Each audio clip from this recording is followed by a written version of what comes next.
es un programa de filosofía por televisión. Ustedes se preguntaron por qué estamos aquí.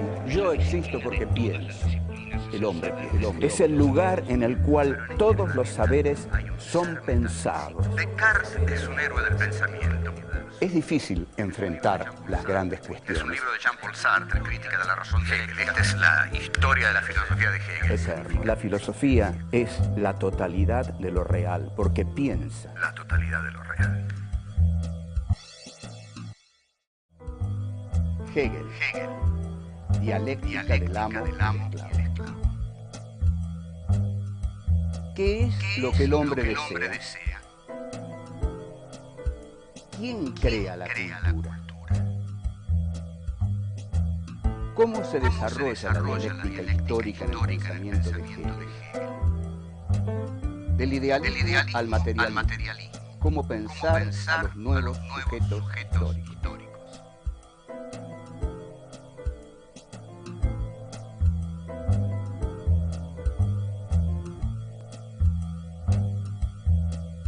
En la Fenomenología del Espíritu, que es la obra maestra de Hegel, que la publica en 1807, hay un fragmento célebre, que es uno de los más altos momentos de la filosofía, en el cual Hegel desarrolla lo que se conoce como la dialéctica del amo y el esclavo. Durante la década del 30, en Francia, un filósofo de origen ruso, Alexandre Koyev, dio unos cursos sobre la dialéctica del amo y el esclavo, a los que acudieron filósofos de enorme importancia, como Merleau-Ponty, Jacques Lacan, Raymond Queneau, y se dice que Jean-Paul Sartre consiguió los apuntes. La dialéctica del amo y el esclavo plantea el origen de la historia. ¿Cómo empieza la historia?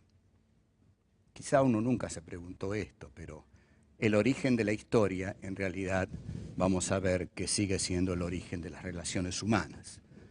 Para Hegel, la historia comienza cuando se enfrentan dos deseos, dos conciencias deseantes. Ante todo vamos a diferenciar el deseo humano del deseo animal. El deseo humano desea deseos, es decir, el deseo de un hombre desea el deseo del otro, es decir, desea que el otro lo reconozca como su superior, que se le someta.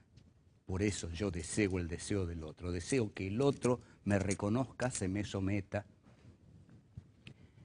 y que yo, vamos a ver en qué me voy a constituir cuando esto ocurre, qué relación se va a establecer entre el otro y yo.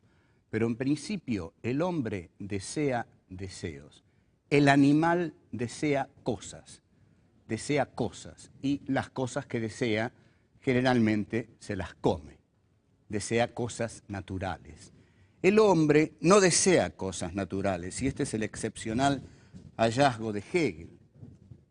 La conciencia es deseo, con lo cual, en este momento, Hegel está sacando a la conciencia de esa inmanencia en que el pensamiento idealista subjetivo la tenía, es decir, la conciencia como una interioridad. Acá la conciencia, al ser conciencia deseante, se expulsa, está arrojada hacia afuera. Lo que yo deseo es el deseo del otro. El animal desea cosas, desea la materia, la naturalidad, lo natural. El hombre desea deseos. Bien, se establece entonces el enfrentamiento. Yo deseo que el otro se me someta. Deseo que el deseo del otro me reconozca. Mi deseo es que el otro se me someta y me reconozca. Y el deseo del otro es que yo haga eso, que yo me someta y lo reconozca a él.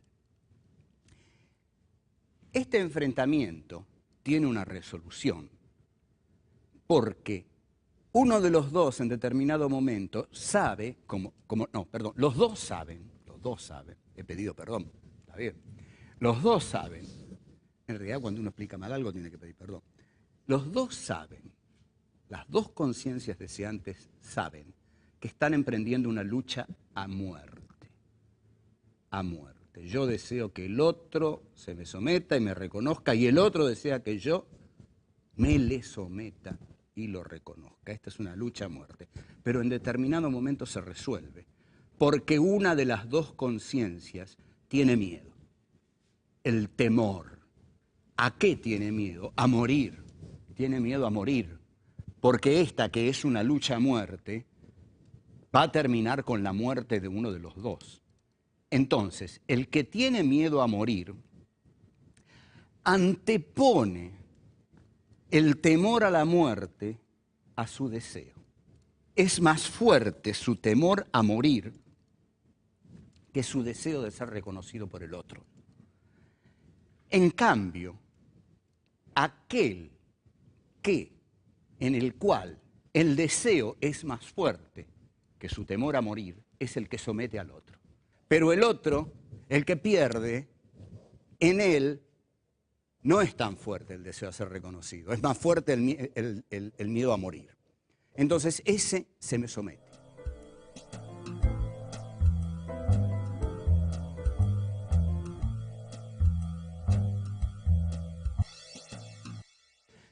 Tenemos una figura que domina, porque en esa figura su deseo de ser reconocido es más potente, como dijimos, que su miedo a morir, y esa figura es la que termina erigida en la triunfadora del enfrentamiento.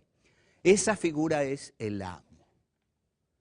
La otra figura, aquella que tiene miedo a morir y en consecuencia no le importa, deja de lado el deseo de ser reconocido, es el esclavo.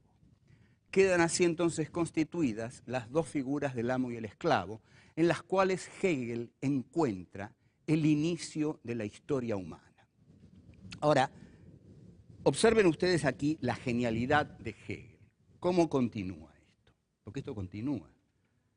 El amo queda en total insatisfacción porque aquel que lo está reconociendo ya no es un sujeto autónomo, ya no es un otro autónomo, sino que es un esclavo.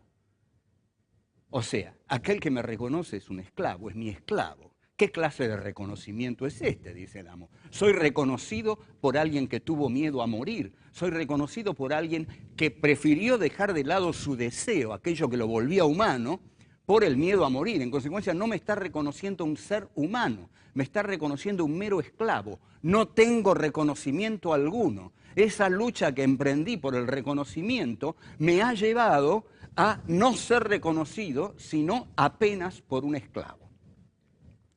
El amo queda paralizado en esta derrota.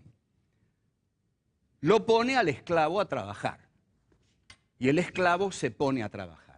Y aquí observen el desarrollo dialéctico de la cosa, ¿no? Cómo se va desarrollando dialécticamente.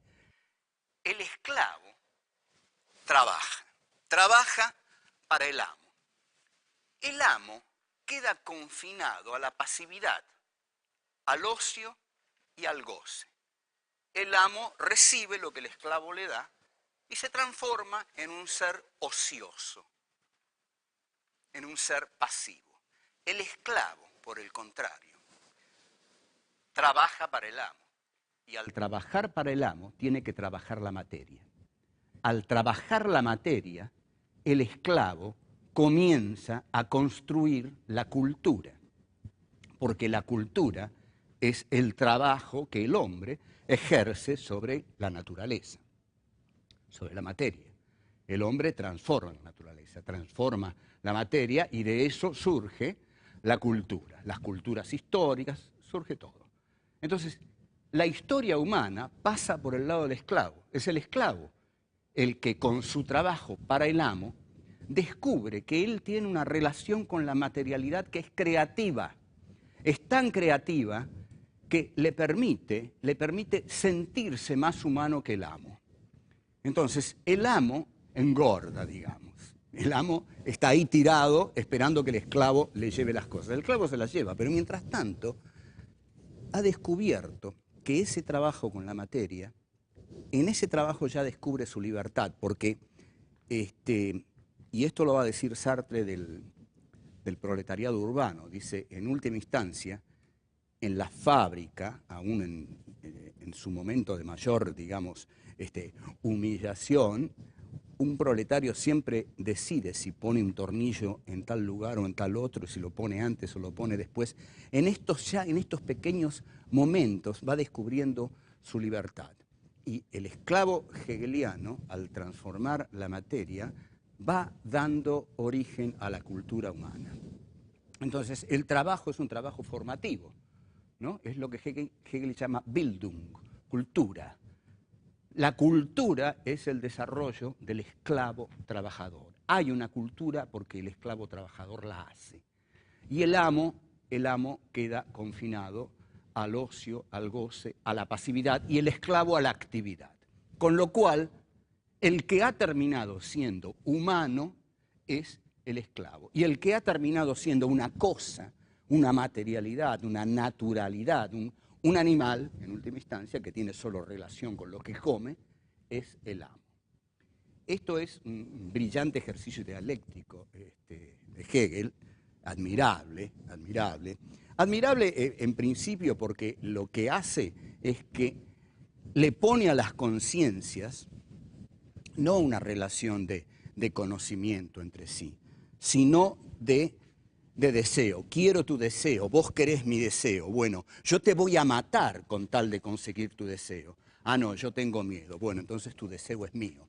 Ahora sos mi esclavo, anda a trabajar y atendeme, dame todo lo que necesito. Pero aquí yo me transformo en una cosa que come y vos sos un esclavo que trabaja la materia y hace cultura.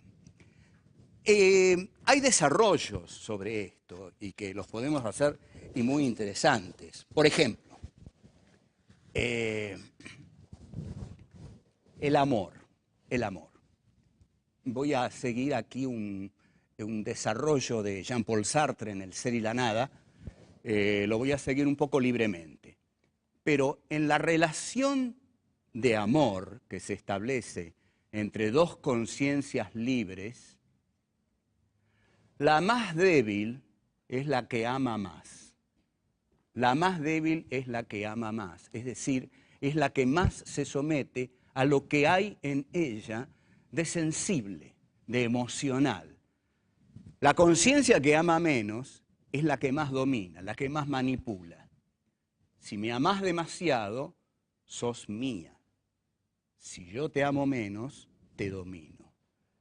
Aquí vemos cómo se da ese juego entre las conciencias. Hay una conciencia que busca dominar y otra conciencia que termina siendo sometida. Y en el juego del amor es muy interesante esto que se produce, porque amame demasiado, amame mucho y te me vas a someter. Y en la medida en que yo dé un paso atrás y te amo menos, voy a someterte.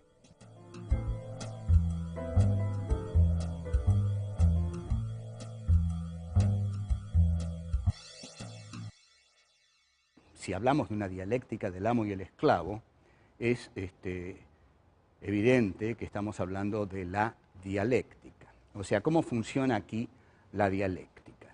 En el primer momento, nosotros tenemos dos conciencias enfrentadas. Este es el origen de la historia humana. En tanto origen, este origen es lo que Hegel va a decir, es abstracto, todavía no hay contenido aquí porque no ha sucedido nada.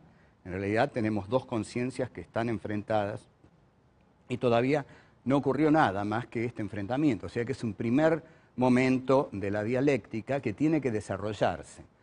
El segundo momento de la dialéctica es el de la negación.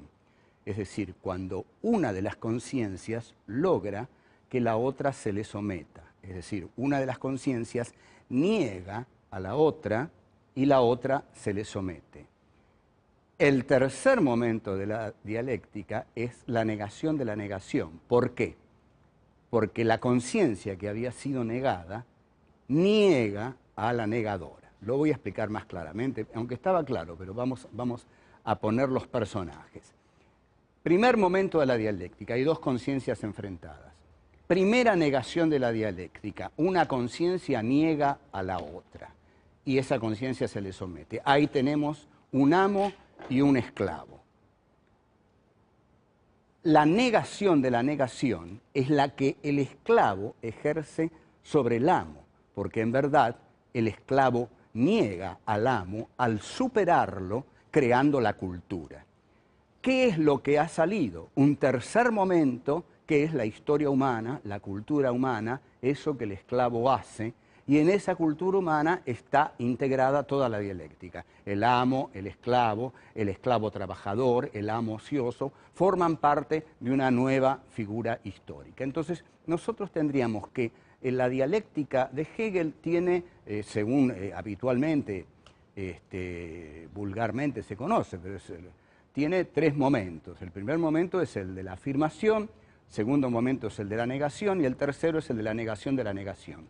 O sea, tenemos una afirmación y luego hay una negación de esa primera afirmación y luego hay una negación de la negación y se llega a un tercer momento en el cual se concilian los contrarios. Los antagónicos están conciliados en una síntesis que los contiene en tanto antagónicos, pero es una síntesis superadora de las contradicciones anteriores. La historia para Hegel va a funcionar así. Es el desarrollo de formas que van surgiendo, que se van negando y que una nueva negación niega a la anterior y establece una síntesis superior, que es un nuevo momento que a su vez se va a negar y va a dar origen a otro desarrollo y a otro desarrollo, y así de totalización en totalización se desarrolla la dialéctica histórica.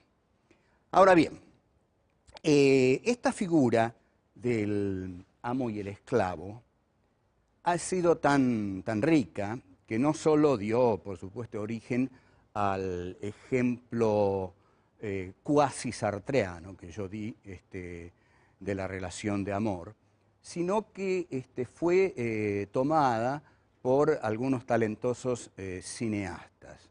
Si ustedes ven la película de Joseph Losey, el director inglés, El sirviente, una película con Dick Bogart y Sarah Miles, van a ver que ahí el sirviente, que empieza como sirviente, va progresivamente sometiendo al amo hasta que él logra reemplazarlo.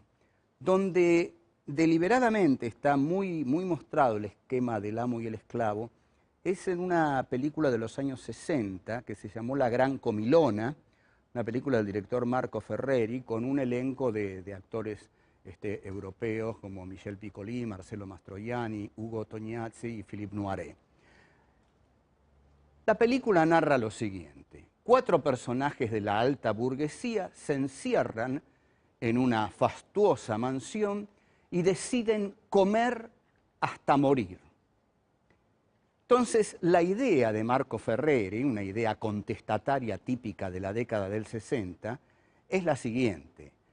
Los esclavos llevan la comida, porque se ve a los proveedores que llevan la comida, y la burguesía come. Y la burguesía va a comer tanto que va a morir. O sea, la burguesía en última instancia se acabaría por implosión de la burguesía. En la película, efectivamente, comen de modo desmesurado, van muriendo de a uno en uno, y Marco Ferreri lo que está diciendo es: los amos van a morir comiendo, intoxicados con su propia comida. Lo que nosotros a lo largo de los años hemos visto es que la burguesía sigue comiendo y no muere, sino que por el contrario son los pobres los que mueren porque no comen. Es decir, el mensaje utópico de Marco Ferreri se ha invertido en esta realidad que nosotros estamos presenciando en este momento histórico al que podríamos llamar posmilenio o de polaridad nuclear apocalíptica, si ustedes quieren darle una calificación optimista a este momento histórico. Y lo que vemos en este momento es que no se dio el esquema de Marco Ferreri, es decir, que la burguesía iba a comer hasta reventar. Por el contrario, la burguesía sigue comiendo. El proletariado no enterró a la burguesía, como Marx lo había pronosticado, sino que es la burguesía la que está enterrando al proletariado, y que la burguesía sigue comiendo y no muere, y el proletariado, o los pobres, los excluidos, los escupitados del sistema, mueren porque no comen.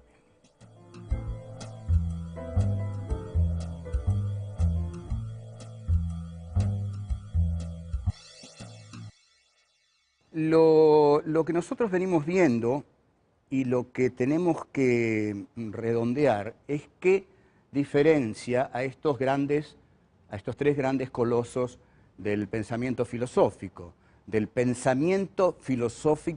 idealismo filosófico, es decir, de esa rama de la filosofía que parte de un sujeto situado, centrado para conocer la realidad.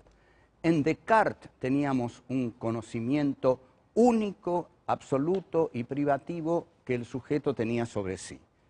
El sujeto solo tenía el conocimiento de su pensamiento.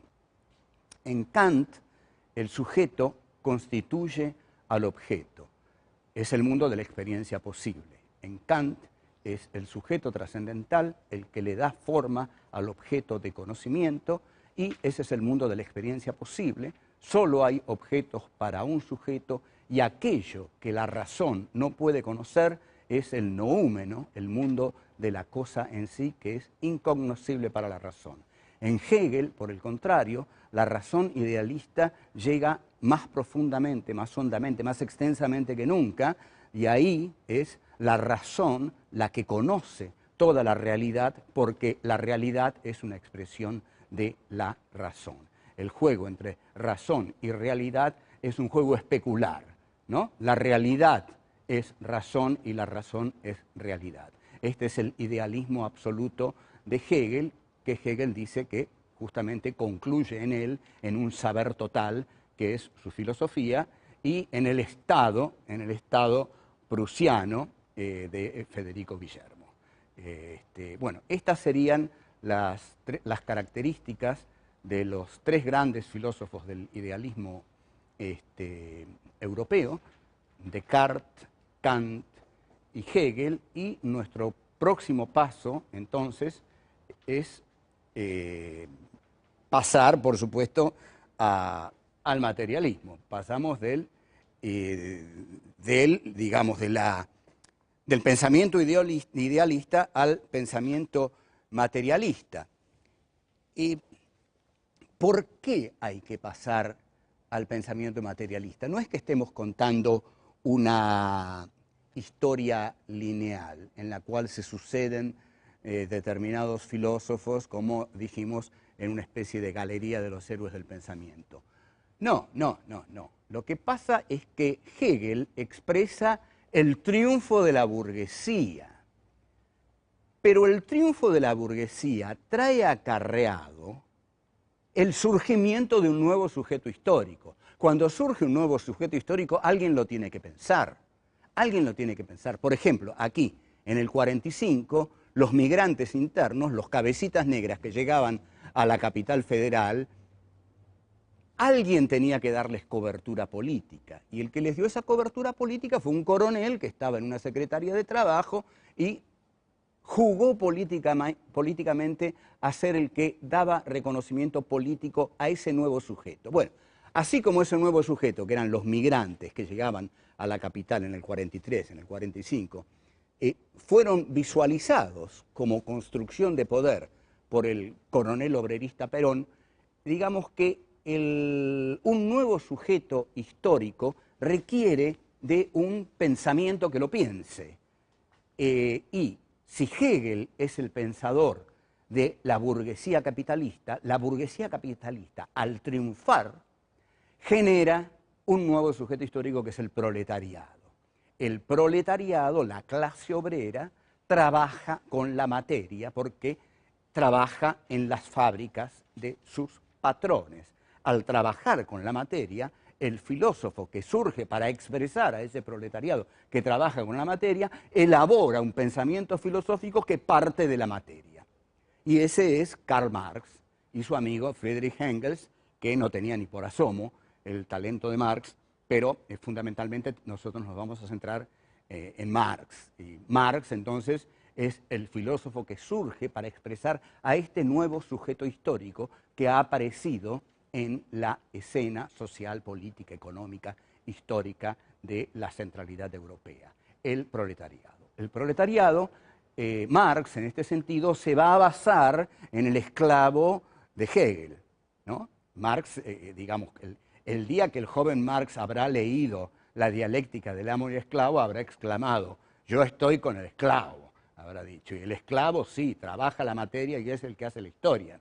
En este sentido, por eso están tan unidos dentro del pensamiento revolucionario de izquierda Hegel y Marx. Entonces, Marx, inspirándose en la figura hegeliana del esclavo, que hace la historia al trabajar la materia, conceptualiza al proletariado europeo como aquel que trabaja la materia. Ergo, su pensamiento se va a llamar materialismo histórico. Hay aquí, entonces, una filosofía que es claramente expresión y a la vez formación, porque todo pensamiento forma la realidad a la vez que la expresa, es la filosofía materialista de Karl Marx, sobre la cual, sin duda alguna y extensamente, nos vamos a ocupar.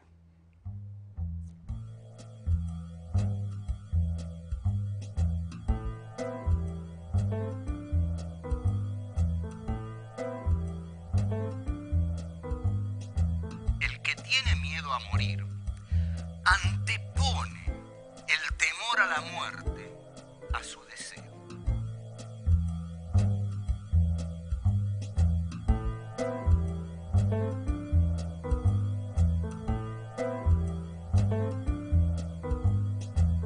Amame demasiado, amame mucho y te me vas a someter. Y en la medida que yo dé un paso atrás y te amo menos, voy a someterte.